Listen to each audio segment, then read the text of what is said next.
I hereby open this academic ceremony in which Andreas Bressler will defend his academic thesis, Neurofeedback for Performance, Improving the Mental Resilience of Dutch Police Forces. May I invite you to present a summary of your work and your conclusions. Thank you. Dear Pro-Rector, dear members of the committee, dear family, friends and colleagues, and personnel online, thank you for coming to my PhD defense entitled Neurofeedback for Performance, Improving the Mental Resilience of Dutch Police Special Forces. In the next 15 minutes, I will present to you a summary of my work. Imagine you're laying inside the MRI scanner. You're inside the narrow bore, and the only thing that you can see is a projector screen. Through the advances in functional magnetic resonance imaging, we can now measure and analyze your brain activity in real time and feed it back to you via the projector screen. Now imagine that we're showing to you a threatening image on that screen. That might be a dog attacking you, a person pointing a gun or a knife at you. Your heart rate might go up. You might breathe a little bit faster. Maybe you feel scared, anxious, and don't know what to do. Your initial reaction, wow, that's threatening. This experience is accompanied by your brain activity going up in the areas of your emotion regulation network. We can then show you this increase in your brain activity to you by increasing the image size on the screen. Your brain activity goes up, the image size becomes larger. Intuitive, right? Now your task is to calm yourself down while actually seeing this threatening image. And herein lies the beauty of the process.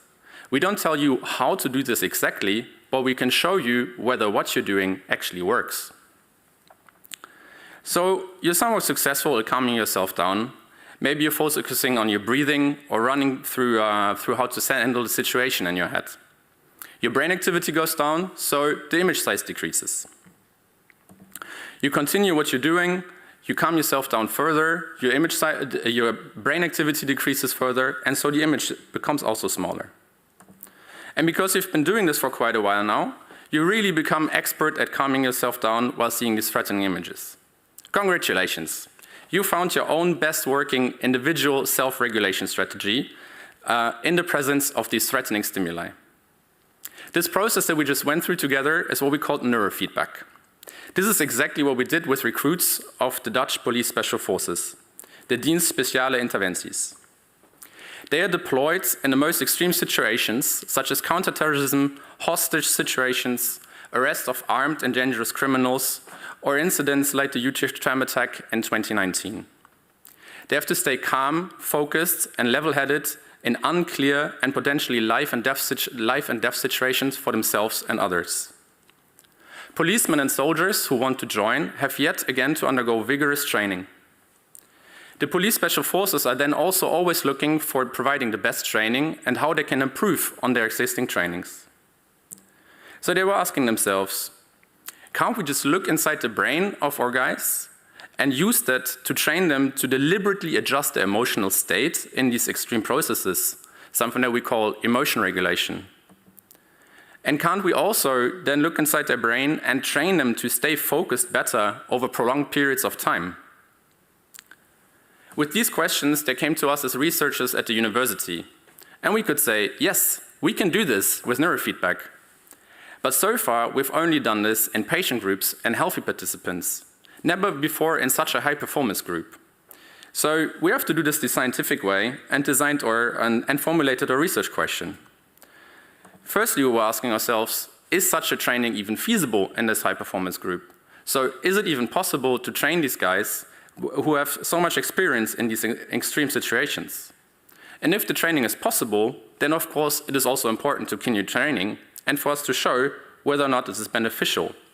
So do our participants improve in their behavior after receiving the training compared to if they would not have received the training? To answer these questions, we designed a research study. We randomly assigned the participants into a training group and a control group. Before the training, both groups had to undergo a series of pre-tests. For the emotion regulation part, they had to fill in some questionnaires and do image ratings of negative and neutral images. For the stand attention part, they had to do a couple of behavioral tasks. Then the neurofeedback group received their training, consisting of 6 neurofeedback sessions in total, which is quite a lot in the field of fMRI neurofeedback, where usually more 1 to 3 sessions is more common. In the emotion regulation part, we first performed a so-called localizer. This is important for us to know from which brain regions exactly we're providing feedback. Then we did the neurofeedback training, as I explained earlier. Also for the sustained attention part, we first performed a localizer for us to know in which areas exactly the sustained attention network of our participants is situated. Then again, did the neurofeedback training for sustained attention, which I'm going to tell you more about later. The control group did not receive any kind of training. Afterwards, both groups had to come back and do yet again the same test that we did before the training. In the following part, I'm just going to focus now onto the emotion regulation part of our study. Before we could start, we were actually asking ourselves which stimuli, so which images can we best use for this training? Is it best to use images that are specific to threat? Or is it better to use images that are specific to a target group of police special forces? We investigated this question and found that in our case, it's best to use images that are specific to threat, as they showed stronger and more consistent brain activations. Then we continued using these images for both the localizer and the neurofeedback. Knowing this, we could start with our study. So let me tell you a little bit about our participants. 28 male recruits of the Dutch police special forces were equally divided into a training group and a control group. They were on average 34 years of age and had previously already served for 10 years in the Dutch military. This underlines our feasibility question again. Is it even possible to do neurofeedback training in a group of people that is so highly experienced with these extreme situations? We conducted our study and we were happy to conclude that yes, this is feasible. That's an amazing result because it shows that we can do these trainings also in these high performance groups. It also means that these guys are still humans who feel threatened when they get threatened. All the more important for them to stay calm in these extreme situations. We provided them with 6 training sessions, which is quite a lot, but was very advantageous in our case. Our participants were encouraged to find their own best working strategy. But this takes time to try different things and to learn from what you've done.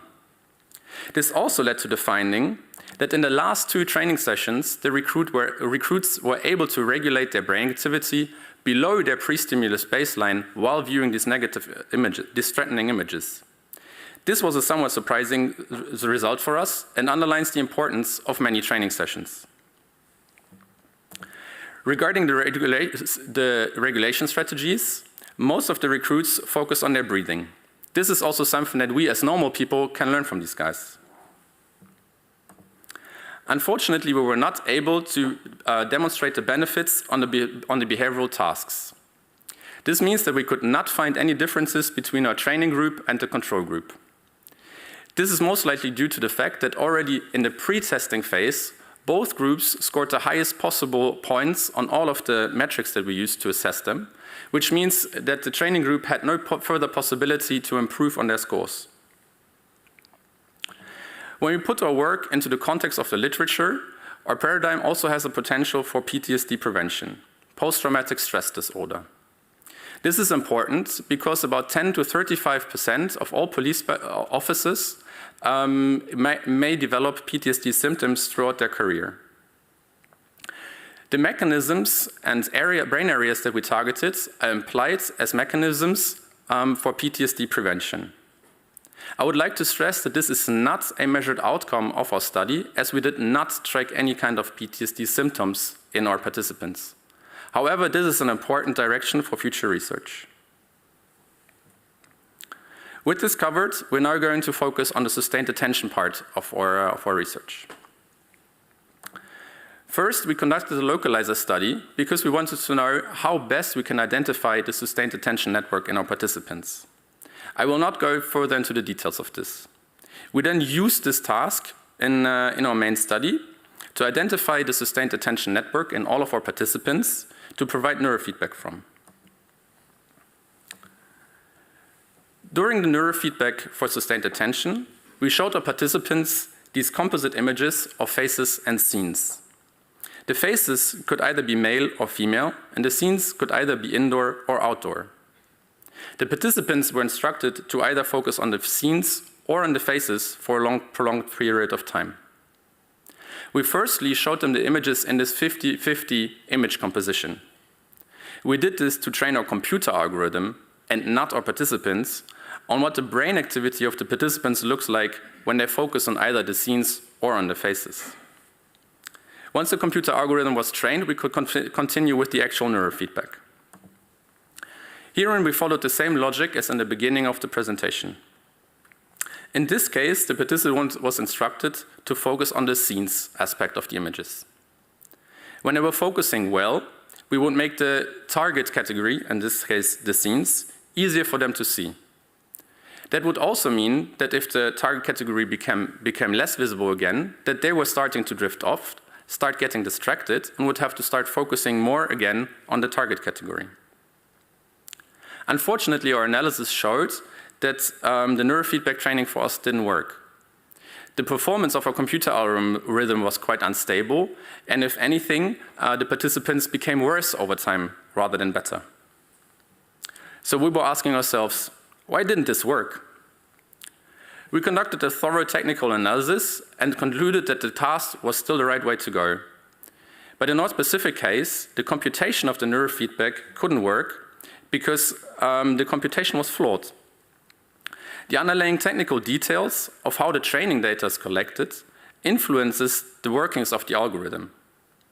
We then make recommendations of how to change the data collection in future paradigms. For example, by including more rest periods, randomizing the training trials better, and potentially also shortening the duration of the training trials.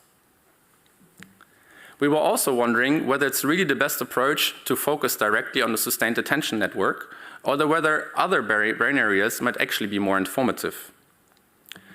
We analyzed this question and came to the conclusion that it might actually be better to provide feedback not from the sustained attention network, but from areas that is highly selective towards faces and scenes inside the brain.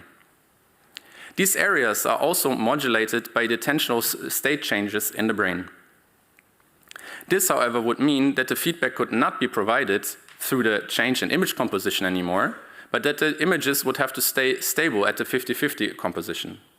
Rather, we should provide feedback then, for example, through a colorful frame outside of the image. In conclusion, we can say that in our case, it's best that the stimuli for the emotion regulation paradigm, that they are specific to the target category of threat rather than to the target group of the police special forces. The emotion regulation neurofeedback paradigm was feasible, and we were able to train the recruits to become better at regulating their own brain activity. We showed that having many training sessions is advantageous, and that in the later training sessions, the recruits can learn to regulate their brain activity below pre-stimulus baseline while viewing these threatening images. In our case, the sustained attention neurofeedback did not work, but we managed to make relevant technical recommendations of how to improve the paradigm for future studies. With this, I would like to thank you for your sustained attention and give the word back to the prorector. Great, thank you very much for your presentation, and we hereby open the opposition with Professor Dr. Kuhn-Trues. He's the chair of the assessment committee and holds a chair in mechanisms of affective disorders in the Department of Psychiatry and Neuropsychology here at Maastricht University. Thank you, Mr. Chairman. First of all, my congratulations for your wonderful thesis, beautiful work. I think this is a very relevant topic which you approach in a very regional way, a very innovative way. And I think the way you approach this is also very technically advanced, and I'm really in admiration of all the work that you did. So congratulations not just to you, but also to your supervisory team. My questions for you are about the implications of your work. I'm not going to go into the technical details. I'm going to leave that to my colleagues who will follow me. But being a clinician, these are the things that I wondered. First of all, starting with the specific group that you used, this is a very original group of people that you approach. It's not average people. And in their daily work, they differ very much from the rest of us. In being that when they encounter danger, what the rest of us normally do, we back away, and they are trained to approach danger in a very controlled fashion. So that's fundamentally different. But the way you examine them, of course, is in a completely different environment, lying flat on their back, looking at computer screens in the confined space of an fMRI machine. I was wondering, how do you see that, would you see these results extrapolate to the very different daily environment of their work? I'm interested in your thoughts on that subject. Yeah. Highly esteemed opponent, thank you for your compliments and your kind work and words, and thank you for your question. Yeah, of course, the training environment for us in which we do the neurofeedback training couldn't be further removed from their daily work, right? But the goal for us was also to examine and focus on emotion regulation and sustained attention in a very focused and specific way. And I think we really wanted to utilize the unique opportunities of neurofeedback to show what's going on in their brain and feeding that back to them. And by that, the recruits could learn what their own best regulation strategy is, and then hopefully by extension, take that with them and apply it then outside in the field whenever they have to step into these situations. But it's exactly the word hopefully that I would like to challenge you on, because the title of your thesis, the subtitle is Improving the Mental Resilience of Dutch Police Special Forces. So how precisely, how can you ascertain what they're doing in real life? Did you ask? Did you follow up? Yeah, we did in fact not follow up, because we were focused first on establishing the feasibilities, and we're confronted with a lot of difficulties in the general organizations already. So I cannot right now say that they really started to do this. What we saw in the participants, however, is that they became more confident in what they were doing and reported that things were going better and that they were actually narrowing down their strategies. So in that sense, I feel confident to say that they can learn something from this, that they can also take with them to outside the scanner and apply this in the field. And was it your impression that the index group was different in that respect as was compared to your control group? Well, as the control group did not receive any training, I can't really say in which extent they were different from the control group. Mm-hmm. We also did not ask the control group about how much they're using any of these strategies that was my point, in the field. Yes. Yeah. So we can't assess that. We were in the study focused on finding these behavioral differences on the behavioral tasks, which unfortunately didn't work out. But we could still train the participants on becoming better at regulating their brain activity. Mm-hmm. So I think there's still very promising results in there. Well, this is obviously pioneering work, so I'm completely aware that you can't have done already everything, but I acknowledge that. But looking forward, what would you like to do? So how would you like to follow up on this? Yeah, well, in the first part, I would like to follow them up longer in the next training on which kind of strategies they were using before they had our training and after. And also follow them throughout their training at the police academy to maybe see, are more of our training group making it actually through the vigorous training at the police academy compared to the people who did not receive the training. That would be a very direct measure of positive impact of our training towards them. Mm-hmm. Indeed. Thank you. Do I have time for a second question? Yeah. My second question applies to one of the future applications that you referred to in your talk as well, namely psychopathology, let's say, which is particularly post-traumatic stress disorder, which is highly prevalent not just in the general population, but particularly in uniformed groups. Yeah. Did you give it any thought about, I don't know if you have any background on what post-traumatic stress disorder is, because I was wondering, given the aspects of the human mind that you focus, which is in this case sustained attention and emotional control, what would you use to leverage in people with post-traumatic stress disorder? Well, in terms of the paradigm that we used, mm-hmm. Very similar approaches have been, or a very similar approach has been tested with patients with PTSD, using their personal trigger words to train them to downregulate their brain activity in response to that. And the generally implied mechanism is that if before a critical event somebody is better at regulating their response to that, that may lower the likelihood of them developing PTSD. So in that sense, we would leverage their capabilities and improved emotion regulation and becoming better at handling these extreme situations. And in terms of sustained attention, we would leverage that they're becoming better at focusing on what they really want to work on rather than getting distracted by other things. That can be regulating their emotions, that can be not being distracted and going into shock. So these mechanisms, I think we would leverage in that sense. So if I understand you well, you're thinking towards a more preventive approach. I think both approaches are possible because as I mentioned, this other study had a very similar approach towards the treatment. But in our case, I think prevention is always better than the cure, especially for these guys where we know that they're going to face these extreme situations. And as you said, other uniformed first responders face a very high rate of critical incidents.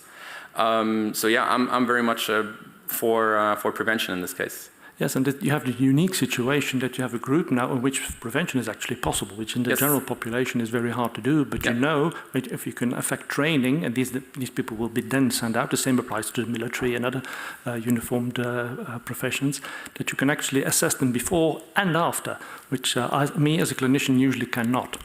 Yeah, that would be a beautiful thing to do. And in fact, we're working on related follow-up studies where we're working together with the police academy right now to extend this training to the regular police officers, but also to other first responders, hopefully. And this kind of pre and post measures would be something that we're very interested in, indeed. I'm very satisfied with your answer. Thank you very much, and give the word back to the prorector. Thank you. Yes, thank you very much. And then we continue the opposition with Dr. Nicholas Turk-Brown, who's joining us online.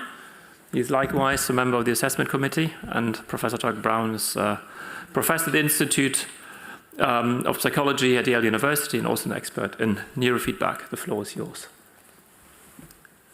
Thank you so much for having me. I'm hearing a bit of an echo, but as long as you can hear me, that's okay. So Andreas, first of all, thank you for asking me to be here today, and also for giving me the opportunity to learn about your incredible research. Having worked in this field for several years, I know how difficult and exciting the studies in your thesis are to conduct, and how it took you years of diligent effort and innovation to accomplish the work that you just described. And so huge congratulations to you for your dedication, and also for, I think, a lot of real important insights that came out of your studies.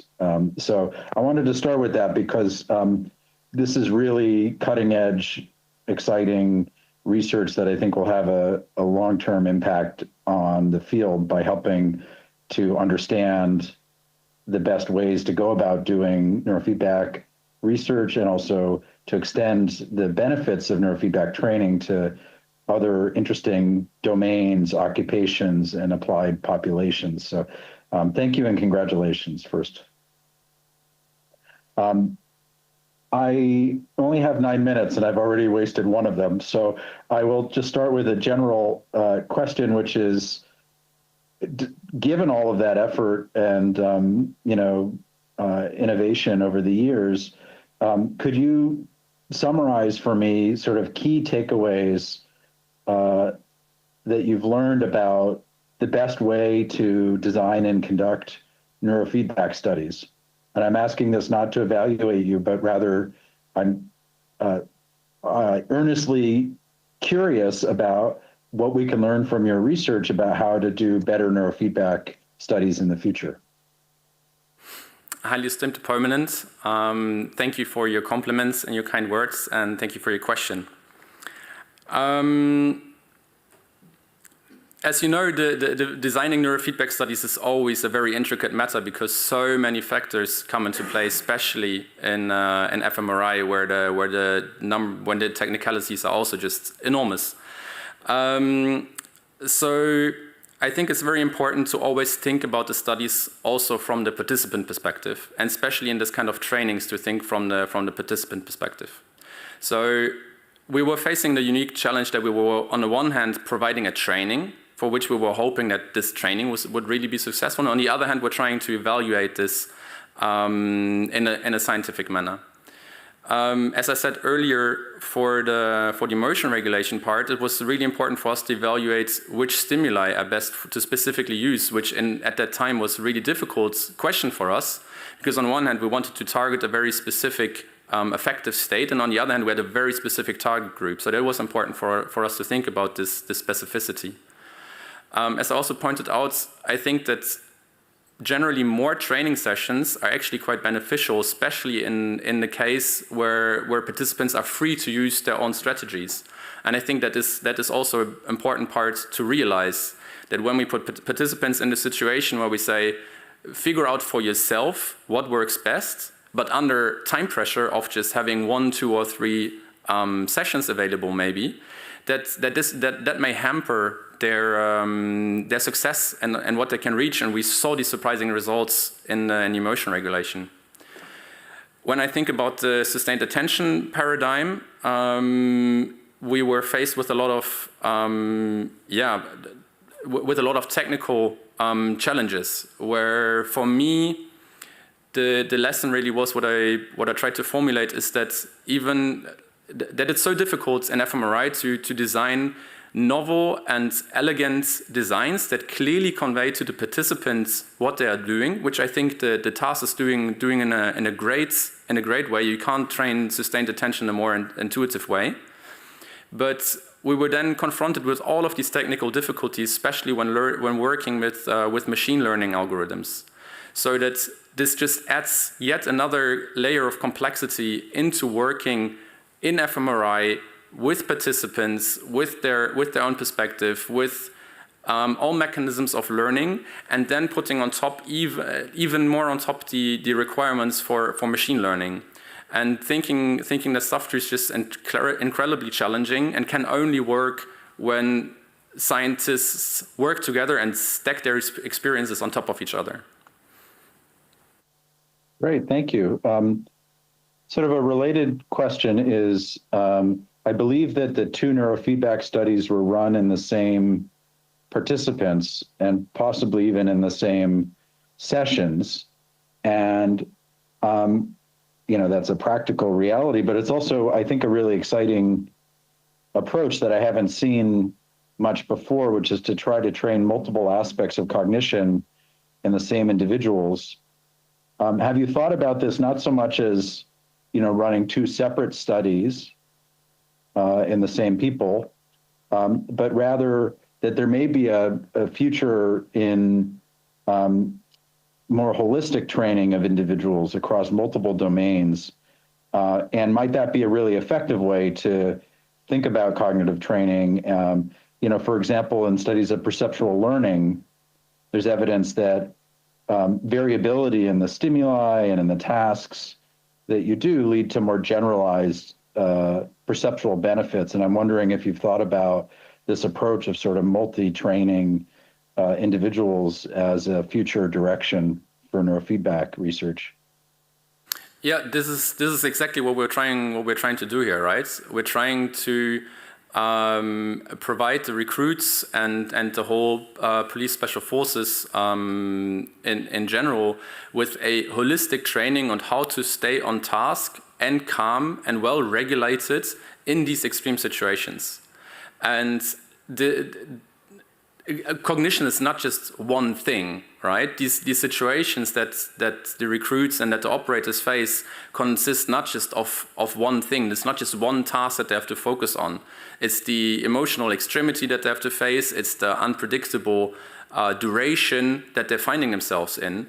So our hope or our idea really was that these aspects of cognition that we train, the emotion regulation and the sustained attention, in the end seamlessly come together into providing a better base for them to find for the situations that the operators and the recruits find themselves in.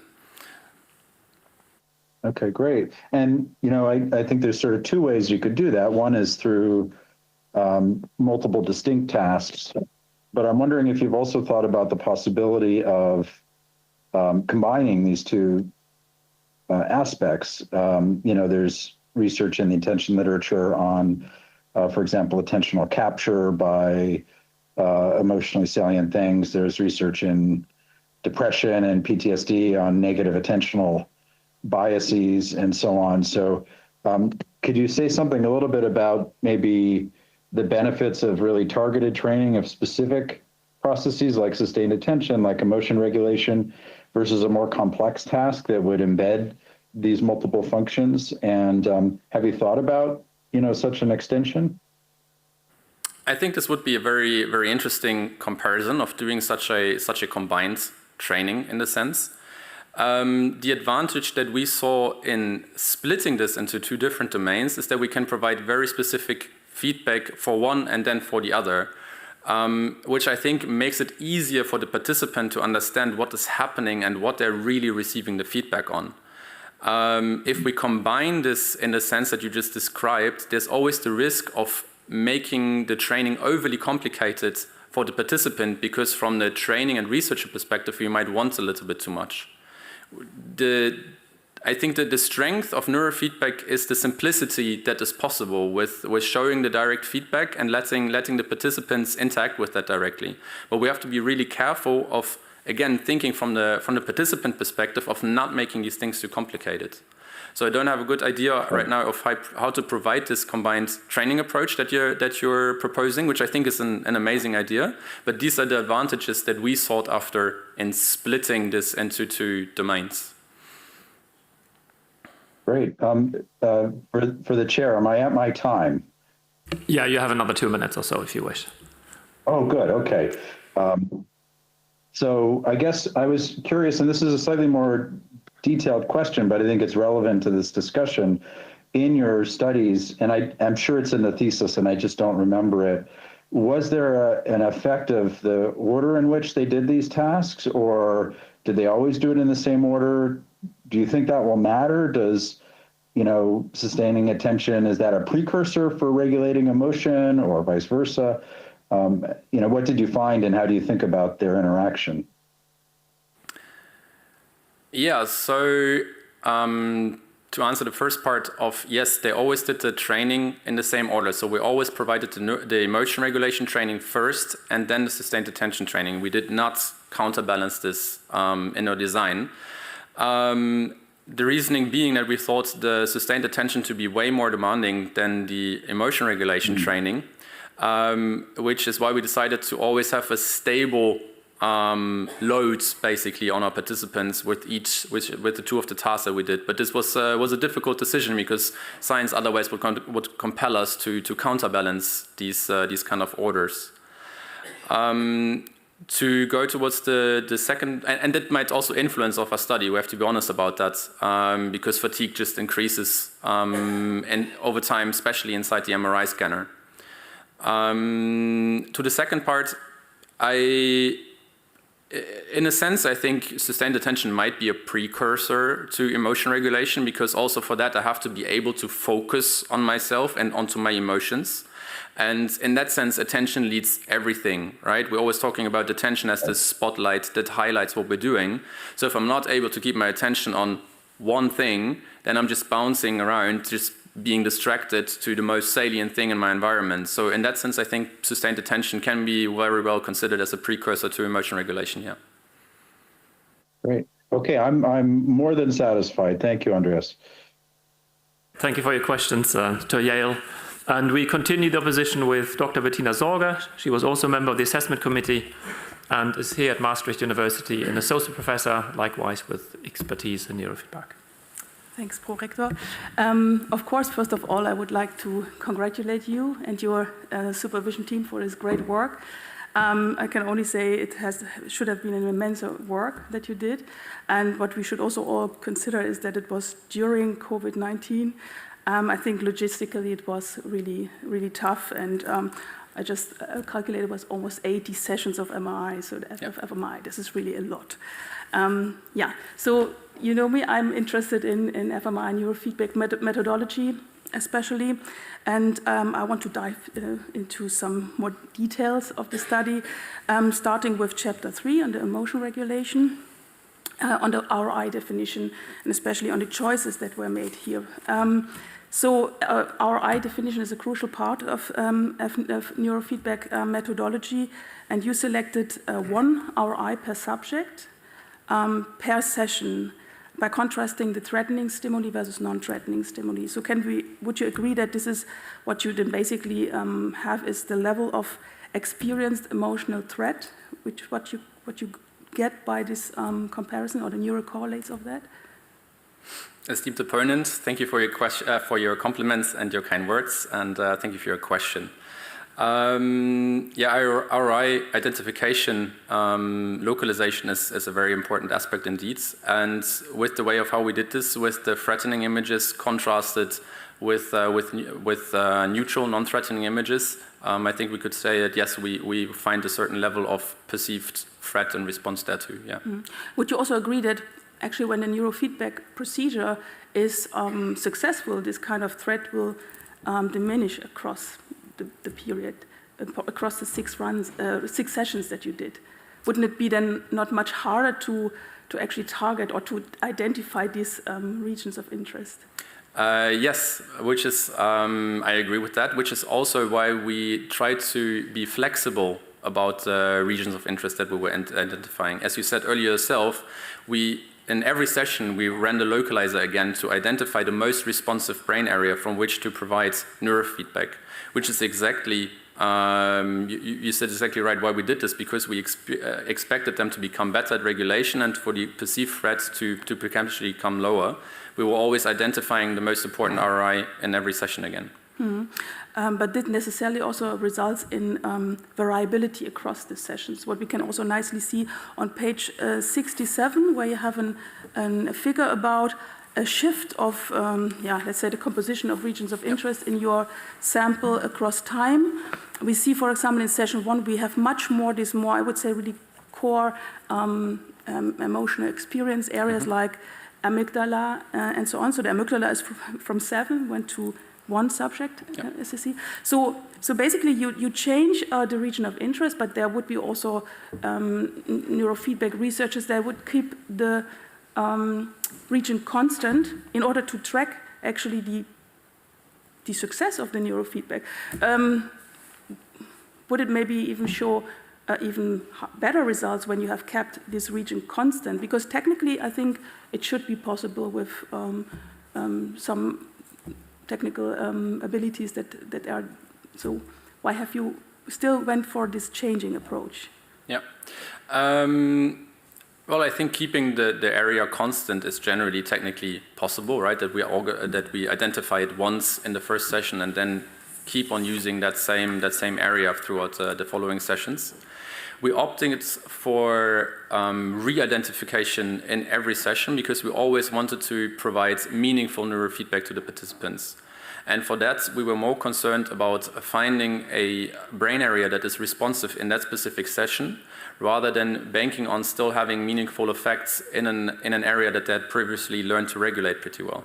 I think also in that approach, we actually made our life a little bit harder because we were always kind of moving up the chain and still giving them something more to do. So I think for future, it would be very interesting to maybe compare in a control group to a group where the RI stays the same throughout all of the sessions and see how that influences the regulation capabilities and the development over the sessions. Could you maybe even think of a possibility to look into the data again and to check what has happened in the original RI from the first session?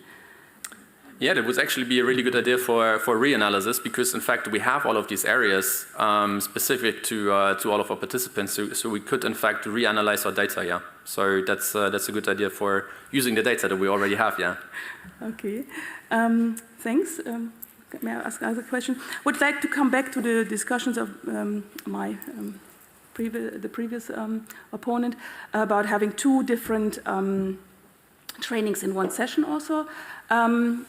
I would like to ask, might it not be also a problem to have two neurofeedback training sessions in one, two neurofeedback trainings in one session? Can you critically think about potential problems that might arise from that?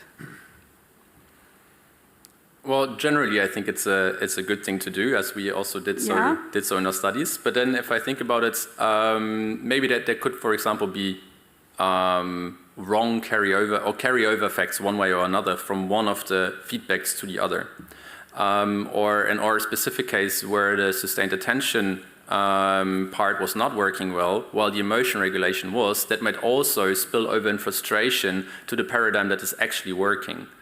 And therefore might change the engagement of the participants in one paradigm or the other. Mm-hmm. So I guess this approach was chosen also for logistic reason in Corona times and so on. I fully acknowledge this. I can totally understand that. But imagine you would have now the chance to do the study again, and would even get a lot of money. So money doesn't count. There's no COVID. What would be for you? Maybe can you shortly sketch the perfect study, methodologically wise, the perfect control conditions? All right. Well, we just discussed one earlier already, where we keep the where we keep the ROI stable in one group compared to the other, where we re-identify in every session, which is actually a very beautiful control condition because we're not providing sham feedback in any kind of sense. It's still real feedback that we're providing. I would also, ideally split the training sessions, maybe over different days, where they train one thing on one day and the other thing on the other, to, on one hand, keep the demand lower and make clear one day focus on one thing, one day on the other. We could also have more control groups outside of the scanner, which is also always important to show, especially in a context where there's the general applicability, like in group sessions, for example, or outside the scanner, like training is just easier than inside the scanner, where we could give them similar tasks to do outside the scanner and see then how they do on behavioral tasks afterwards. And as we discussed earlier, of course, also more pre-testing with regards to the PTSD symptoms, but also just way longer follow-up, not just through not just during the training, before and after the training, but also way longer throughout their whole training period at the special forces, to see whether they're applying these strategies that they've learned, whether there are differences in application of these strategies between the different control groups, whether there's different confidence between these different groups. And as I pointed out earlier, a really nice measure would also be to see whether more of the people that we trained with neurofeedback make it successfully through the training period at the police special forces. Mm-hmm. Thank you. Very good ideas. Would you also think that maybe doing not in one population both trainings would be a good idea? So, for example, to have a nice split, that you have it, one group gets the neurofeedback training for the emotion regulation and the other attention. Would that also be maybe a good methodological approach, by kind of using, both get neurofeedback and one can serve as a control for the other? Would you see that as a... I think methodologically this makes sense, splitting this into two different groups. But as I pointed out earlier, we'll also have to think about this from the participant point of view. Mm-hmm. And here our main goal was to develop a training effectively for the police special forces. And there the recruits just have to get the best possible training in the shortest amount of time. Mm-hmm. And for that, this kind of concurrent training in both the emotion regulation and the sustained attention aspect is just really important, so that also, as discussed earlier, this synergies effects can come out of that. Okay, so it was a conscious decision. Yes, okay, yes, good. very much. Okay, thanks. I'm very happy. Great. Thank you, Dr. Sorge, for your question. So we will continue the opposition now with our fourth member of the assessment committee, Dr. Florian Krause, who is cognitive neuroscientist at the Donders Institute for Brain, Cognition and Behavior at the Radboud in Nijmegen. Yes, thank you very much. Also, thank you very much for inviting me. I'm very happy to be here today. Andreas, I of course also want to start with congratulating you on your thesis, which was a wonderful thesis. I really enjoyed reading it. As you know, my research interests are both neurofeedback and resilience research. So that overlap is of course fantastic, and I'm always happy to see work in that direction. I also really like your cover art, actually. I'm not sure if this is intentional, but it reminds me of something which was on television in Germany when I was a kid. It was called La Linea. This kind of line drawing that it was not. Okay, then let's move on to my question. Right. Okay, so my first question is partly methodological and partly conceptual. So what struck me to see in your first study was that one of the main strategies participants actually used was breathing strategies, the most successful one. And of course, that kind of rings alarm bells for me. As you know, neurofeedback has been criticized to be just some form of very expensive breathing training in the past. But now you conclude that two things. So first, you conclude that breathing artifacts actually didn't directly affect the neural results you have. And second, you conclude that, and that's also one of your propositions, that breathing should rather be viewed as an effective strategy rather than a confound. So I would like to challenge you a little bit on both of these conclusions. I'm going to start with the first one. So I think I would argue that the respiration artifacts in your study weren't fully controlled for, right? So what you did is you did an analysis, an ANOVA on the breathing rate specifically. Now that of course doesn't capture respiratory phase like retro-ICO for instance would, and also doesn't capture RVT or respiratory volume over time. And even more so, it seemed that the control analysis was only done on data, on less than 50% of the actual data due to data quality issues. So taken together, I would argue that this leaves plenty of room for breathing to still affect the results as an artifact. So I'm curious to hear why you still decided against correcting the fMRI data for physiology, and also whether you've considered to use more data-driven methods to do so, given the bad data quality of the physio data, such as, for instance, ICA Aroma or ACOMCORE, which doesn't really rely on these external recordings. Esteemed opponent, thank you for your compliments, your kind words, and thank you for your question. You pointed out the limitations that we faced with the quality of the breathing data, namely that due to just equipment not functioning as it was supposed to be, that we only had breathing data for about 50% of the runs that we collected.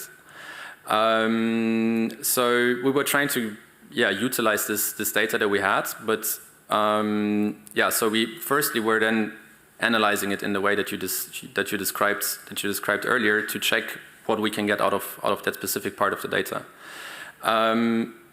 We then decided not to correct for the breathing based on this data because there was only available in 50% of the runs, never really consistent in one participant. So sometimes it worked in the first run but not in the second, for example.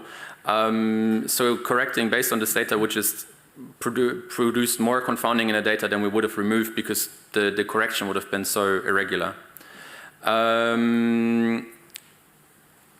I am aware that there's more technical ways of correcting for the breathing, but we did in fact not try to apply this to our data anymore.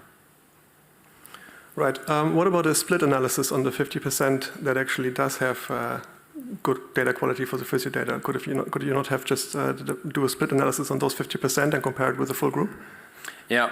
We were considering that, but that would just reduce the sample size also by so much that we would not have consistent data anymore. Because, as I just pointed out, there was never just one full group of participants where we have all of the breathing data and another group where we don't. It was just very interspersed within the participants. So trying these kind of approaches where we're really looking at what is the most we can get out of the data, and in the end had to decide that the analysis that we did was the most that we can make out of it. Okay. Then let's move on to the second part. So the proposition that breathing should rather be viewed as an effective strategy in neurofeedback rather than a confound. So there I'm curious, what do you exactly mean? So let me explain. So if your end goal is to induce changes in peripheral physiological responses to stresses, then of course you don't need neurofeedback, right? You could just consider biofeedback or even just breathing training as the police officers already had.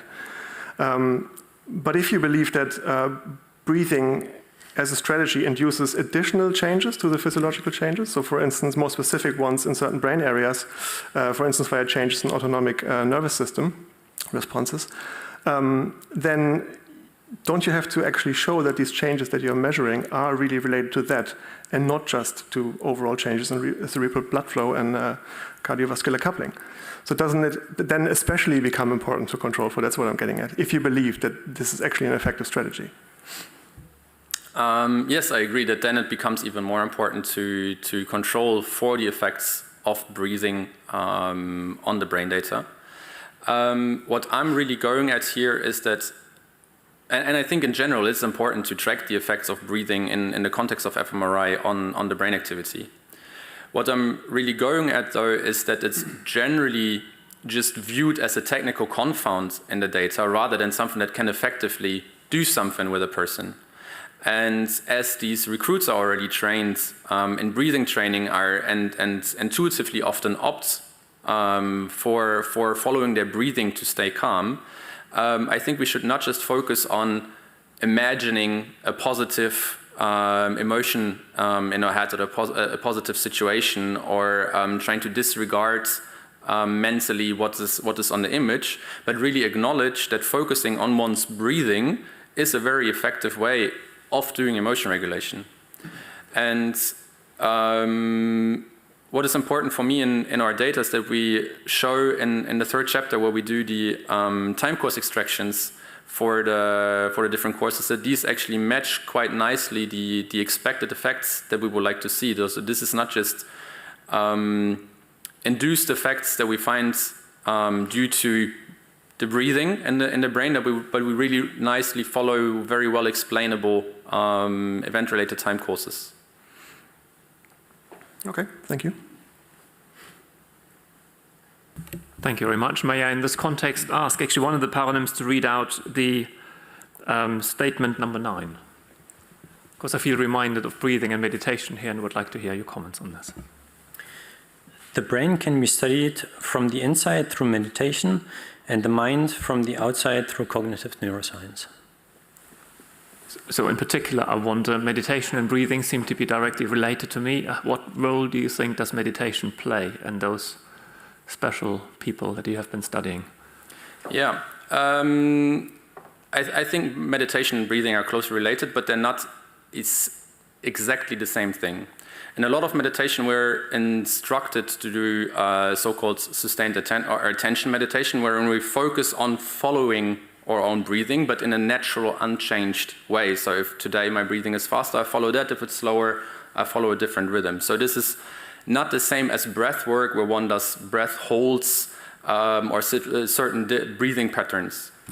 I think in this specific group, the vehicle of going through focusing on the breathing towards meditation is a very important step of creating a generally what then meditation is called mindful state, in which one is calm, relaxed, and able to deal with a great variety of input from the environment. So in this sense, we're doing very, very related things here. Okay, thank you very much for your thoughts. And just out of curiosity, but I don't want to take away from our final opponent here, Dr. Tobias Otto, who is a cognitive neuroscientist, likewise in our department, which is the Department of Cognitive Neuroscience at FBN here in Maastricht. Thanks. Thank you very much. And dear Andreas, also from my side, congratulations with your magnificent work, and congratulations to your team as well. I know there must have been quite some discussions on what way to go, which decisions to make. It's really visible in this whole work that during a very difficult time you were actually a trailblazer of how to do this, how to approach these studies, how to approach these questions. You may know that translating neuroscience, neurofeedback into the real world and letting it actually be for the benefits of the people out there is very close to my heart as well. I'm marveling at, Bettina had a question about, Dr. Dr. Sorger had a question about page 67, and I mean, even the way of how to present this information, like which brain areas across the different sessions started playing a role or ceased playing a role, that's new. I've never seen this before, or in literature really predating significantly your work. So even until that part, you needed to invent things new along the way. And you did this also not with the usual sample of students, mostly psychology students, which we all have used for our advantage and for a science's advantage, but you actually had, a bit more of a spicy group. Very disciplined, but also, I imagine they required some very good feeling from your side, and you managed to do that. Congratulations with that. Now, my question, and this also pertains to questions that were asked already by our guest and by Dr. Sorger. In particular, when I home in on, and I was happy to find out, this is page 42 of your thesis. You line out that the actual strategies that these people, that your participants were employing, and we learned, or we heard that they also in particular learned breathing strategies, which a lot of them fell into using instinctively. You contrast that with a mirror condition where people are not using any strategies at all. And they basically are presented with the data from a previous run. They watch it passively, and they're instructed to not employ any strategy. However, in the experimental run, in the experimental condition, they're actually instructed also specifically to stick to one strategy per session. So I would like your thoughts on whether using really overlearned, in 10 years of military service, you can assume there are overlearned strategies, or abstaining from these strategies that might be automatic, and sticking to one thing, doing one thing mentally, and actually being able to just wander off with your mind across the field in the other condition, whether that might be actually the best comparison or the best contrast that you can use. You have stability in one condition, automatic behavior in one condition, and then going against your automatic behavior, but actually not doing anything, but also being able to switch around with what you do in the other condition. Yeah, doesn't that introduce a lot of problems? Esteemed opponents, thank you for your compliments, your kind words, and your question. Yeah, it's true that during the neurofeedback part, participants were instructed to stay with one specific regulation strategy for one session, for them not to switch around constantly, and to also get a feel for what's happening in the scanner and inside their brain. And that indeed we then contrasted this with the mirror runs in which they were just showing a recording of their previous regulation run. And hearing you talk about this right now, yes, this definitely might not be the cleanest approach here, as they can then be prone to mind wandering and not fully engaging with the stimuli anymore. I think in that sense this might have been better to still instruct them to mentally engage with the scene that they're seeing. We abstained from that because we were worried that then they just go back into yet another regulation run, but just receiving feedback through the recording, which is why we opted then for the mirror run with a pure recording and no direct engagement.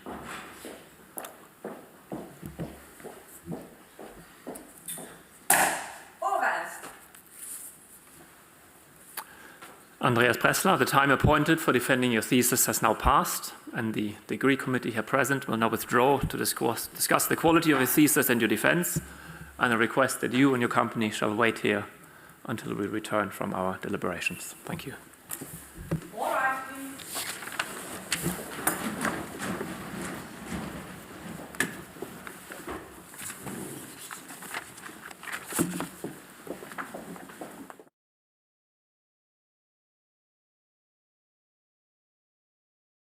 The PhD defense has now ended. The degree committee will debate the candidate's performance behind closed doors. This process usually takes about 10 minutes.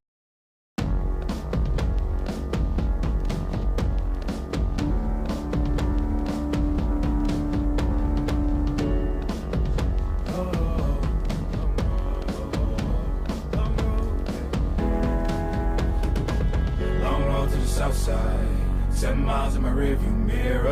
I know what it felt like. My goals only getting clearer. East side to the west side, no place like home. If it's questions that you've got, go the extra mile and die.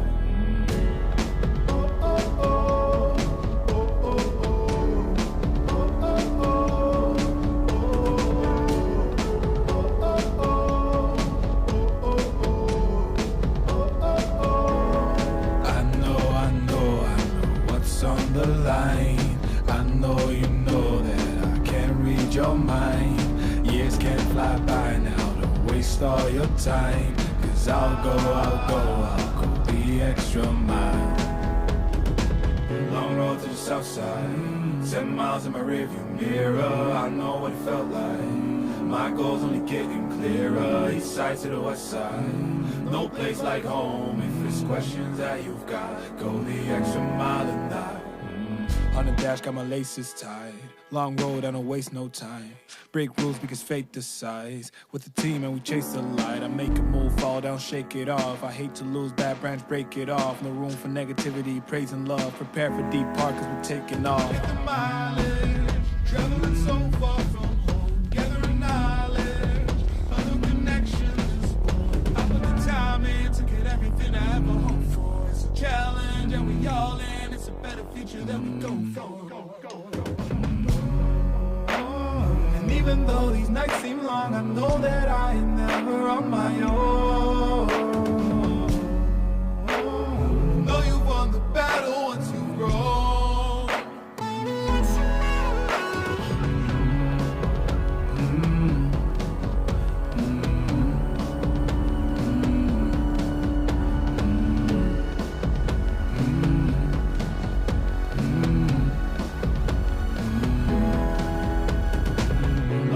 South side, 7 miles in my rearview mirror. I know what it felt like. My goals only getting clearer. East side to the west side, no place like home. If it's questions that you've got, go the extra mile and die. Long road to the south side, 10 miles in my rearview mirror. I know what it felt like. My goals only getting clearer. East side to the west side, no place like home. If it's questions that you've got, go the extra mile and die.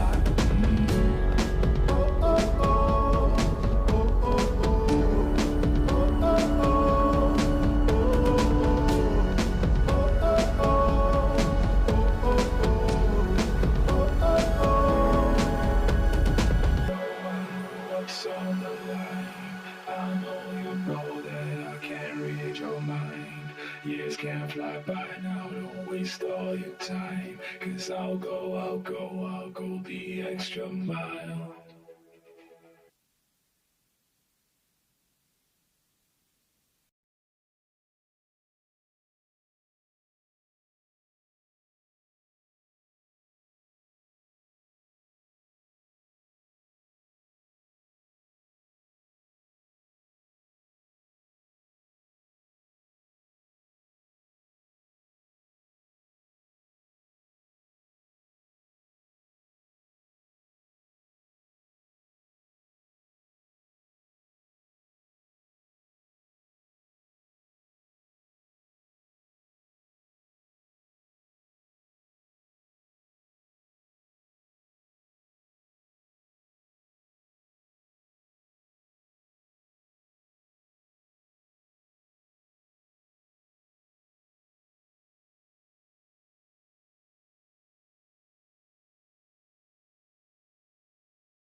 All right. Andreas Bressler, the degree committee here present has assessed the quality of your thesis and your defense. And in view of its positive verdict and taking into account your previous qualifications, we have decided to grant you the degree of doctor. Professor Goebel is authorized to confer upon you his academic distinction in accordance with Dutch university custom, and I invite your supervisor to now take the floor. All right, please.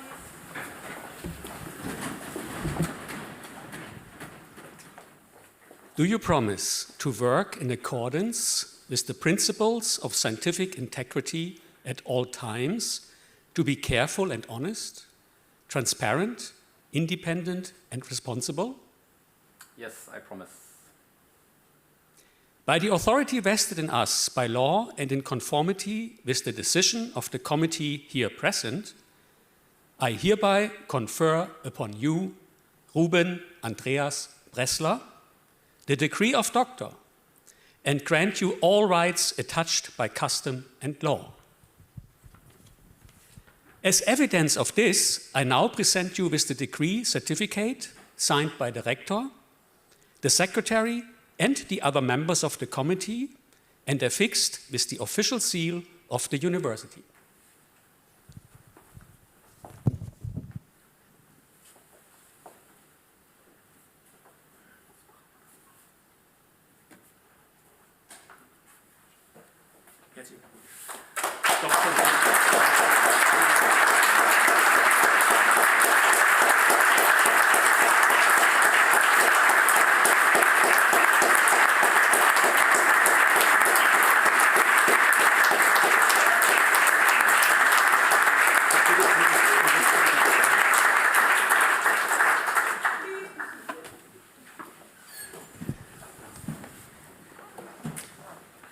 Geschafft? Geschafft. Congratulations, Dr. Bressler. Klingt gut? Klingt ziemlich gut, ja. Klingt ziemlich gut. I want to also congratulate on behalf of your two other supervisors, David, who will also say a few words in a moment, and Michael, who was very important for the success we celebrate together today. And it was a great defense. People were impressed by your answers. And I really have to say, it was Andreas in his best, how I know him, what I expected, but it's always good to promise, right? And you had the right performance with or without neurofeedback, right? It was wonderful. I also want to congratulate your family and friends and your partner, your wife. Sie können alle sehr stolz auf den Andreas sein. Er hat das toll gemacht heute. And I want to also thank all the Corona members for your really good questions, very nice and diverse, and also for coming here either online or offline, especially for Nick. Nick is a very expert in this field, and it's great that you joined this defense today. Of course, in a laudatio, you look back. You think, how did it start? How does this all start? How did we come to these studies and so on? And I want to try to be brief, but I want to say a few words. First, I knew you consciously as a research master student. I'm not sure whether I think you saw already when you were a bachelor student, but I cannot remember honestly. But I know you very well as a research master student because already in the first year you did a research elective with me, but of course mainly with Danny at that time, and also an internship with us here in Maastricht, and that was an important time. Because I realized a lot of your strengths. So you could handle data well, behavioral data, imaging data, you were always eager to learn, and you had wonderful organization skills, which were very important. And you spoke Dutch, or still speak, of course, Dutch very well, at least so much better than I do. And yeah, and when you finished, you were already interested to do a PhD, and I was happy to hear you would even like to do it in Maastricht. So I said, listen, I have nothing now, remember this time? Yeah. But when there is coming something interesting, I'll come back to you. And there was something strange happening. The FPN board invited all PIs of the faculty, those who were interested, to present their work in front of a delegation of the police. And actually, Jappe Scherpier was there, which I remember very well. Not sure whether Jappe is here, but yeah, wonderful. It's actually an amazing event because we as kind of PIs were asked to pitch ideas, right? And Jappe and others were there to just listen and think about what could be interesting. So I pitched neurofeedback for cognitive enhancement, emotional cognitive enhancement, very briefly. And then Jappe was interested, and we discussed this a few times, and then at the end, it was clear that we get lucky because the police would fund such a study, right? And then, yeah, they were very generous, not only funding a PhD, but also the scanning. This was really, really nice because we could then actually directly start. And then I thought, this is what I can offer to you because the study is perfect for your skills because it requires a lot of technical expertise. You have to run the study, you have to analyze the data, you have to do all the fMRI things and behavioral things, the tests and everything. But you also have to be extremely good in organizing this study, right? And I thought two of the qualities I know about you fit to this project very well. So you were the number one I asked to join as a PhD student. And you see the success today. It was not a bad decision. But then a second and third choice had to be made. I wanted another supervisor because I found the topic is maybe needs a bit more shared expertise. And we were lucky again because David just came to Maastricht. So I approached David and said, David, this should be a nice study we can share and supervise together with his amazing expertise in emotional regulation and neurofeedback and so on. And that was the second choice. And then, of course, we all knew, and you explained this so well today, it is very challenging to do all these technical things on top, on top, on top. And there's no better person here in this room, I guess, than Michael Lührs, who could handle and help you. And he became my next choice as your daily supervisor. And then, as I've written it here, we had the dream team ready to go. And I think it was really an amazing time. And the point is how you do this. You glued us together. You were going to the police to present their presentations.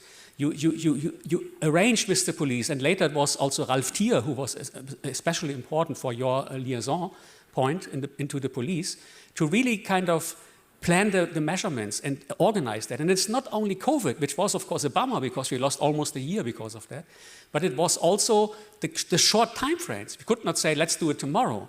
They say, oh, no, they do this and do that. And it was challenging also to schedule and plan this in a squeeze time where we could recruit the recruits, right? This was really a difficult challenge. And despite all these obstacles, you really did so well, and I'm really proud of you today. And and I can share this with your other supervisors. And I want not to talk more than that because David also wants to say a few words, but I want to say that we also know that you were managing yourself very well. So you were a very sporty guy and do very long bike rides, and so to do something different than only that kind of work. But I think the highlight for me during the PhD outside the work was how you once came into the lab and had a smile. This went from one ear to the other ear and said, I marry the love of my life. And I think that was the biggest thing where you smiled even more than if studies worked. Some didn't, and you didn't smile that much, but you smiled the most when you came with this message into the office. That's it. I want to give over now to David. Yes, Andreas, congratulations. And a few words from me as well. In addition to what Rainer already mentioned, a few additional highlights. What I do remember, and I think more PhD students should do, prepare presentations for each meeting, send them around in advance, send minutes, so very well structured. It was really pretty amazing how you did this. And this structure, of course, was also important for running the project, as was already mentioned, during pandemic times. In addition to this, you also had this very motivating and warm attitude to everyone, to us all, to everyone, and particularly also to our friends and collaborators from the police. I think it was only possible to do this study in this successful way because you really engaged and had a good click and a good feel for our collaborators. That was great. It's also great to see that you've moved on to other important things. We've had some interaction also in your new role in UFA. You've advised us me as an institute director on postdoctoral training opportunities, so we've already had some interaction in this respect. And just to mention also that you've really left a legacy. That was, you mentioned that was already mentioned. Now we have a new project, Health Holland project, in collaboration with the police. This is being expanded, and we'll be discussing, I think, at the reception afterwards, some of the links. So this absolutely has a future and will be pursued in terms of better resilience training. And so you've left a legacy there in this, and of course we hope to, and we're already involving you in this research. So thanks again, congratulations from me as well. Also to your parents, who I promise, I need to remember this, that we would have a defense in this summer. Do you remember when you came in September, I think, to the public science event, and we had this great talk, these public-facing talks from you. We met and we said, well, there'll soon be another event here, and here we are now in this beautiful main hall of the university. Congratulations again. Thank you.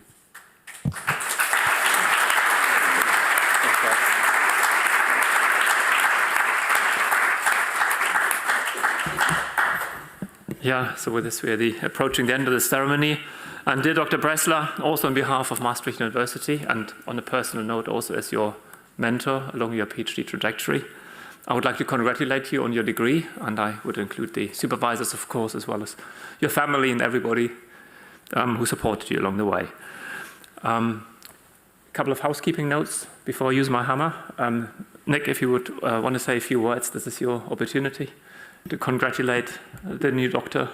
Oh, yeah, sure. Well, thank you for the opportunity. I won't draw it out further because I'm sure you want to go celebrate properly, Andreas, but congratulations.